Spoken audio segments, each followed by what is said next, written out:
Thanks, Amos. It's great to be here. I am Craig Cyphers. I'm a local real estate broker. I'm broker than most.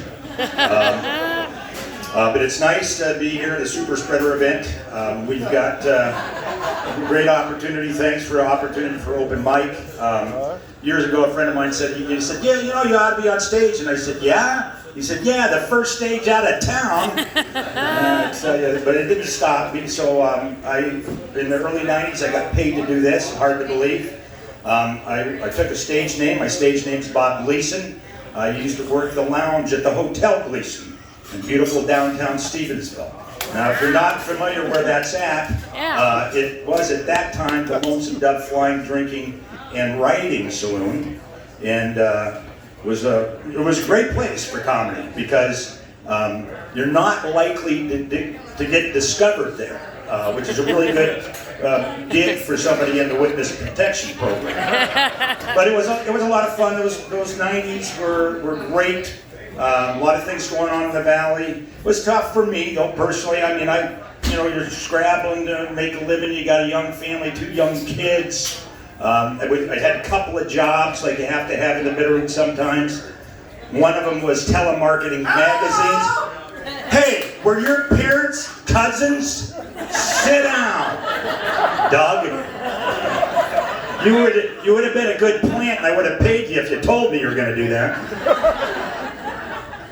He's never been paid. So I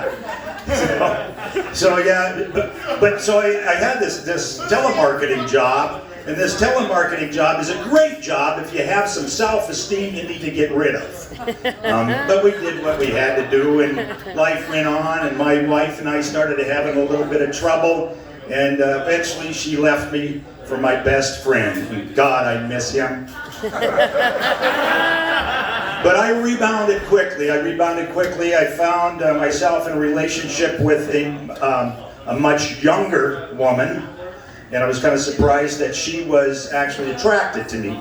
Old guy. Obviously it wasn't the money. I wasn't making any money selling magazines or doing comedy. But I did think about the fact that I guess women like men with a sense of humor. And I thought, well, that's completely possible.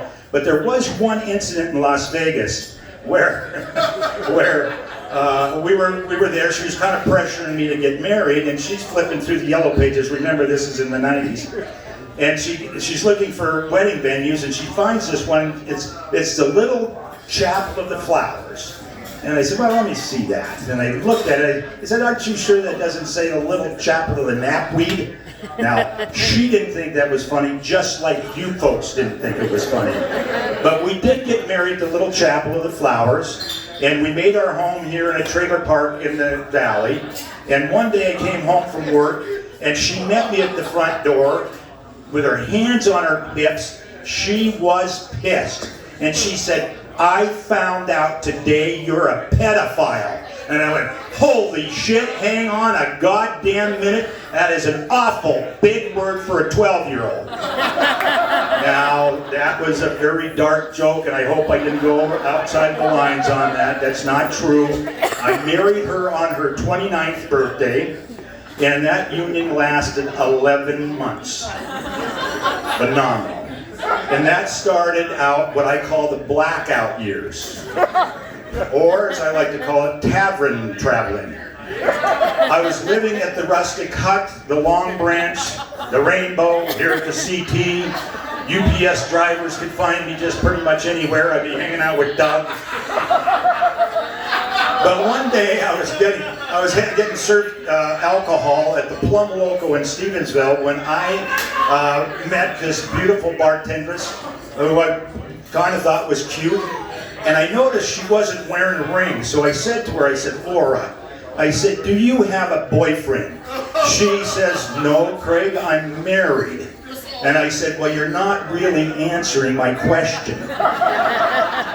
Anyway, as it turns out, she was married. I guess she was going through a divorce, and later she got a boyfriend, but it didn't stop me from going in and seeing her all the time. And one day I said to her, I said, Laura, you know, you remind me so much of my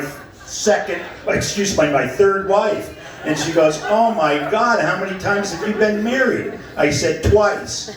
Well, it paid off because many years later, we got together. We, in fact, got engaged in 2014. We've been together for 10 years. Well, 2 good ones. So we actually got married June 4th this year. Thank you very much. Wonderful. She's a wonderful woman, but I think the reason that she got married to me was to take my last name, not so much because she loved me, but because it's easier to spell my last name than hers, which is 14 letters long. It's Scherzewsky,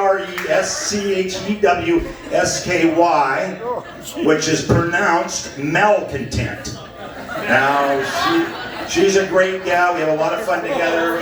She's a very bright young lady. She has a master's degree in literature, and I think a better degree choice for her would have been archaeology, because she likes to dig up old crap from the past. She's been really good at it. But we get along great. We don't really argue that much.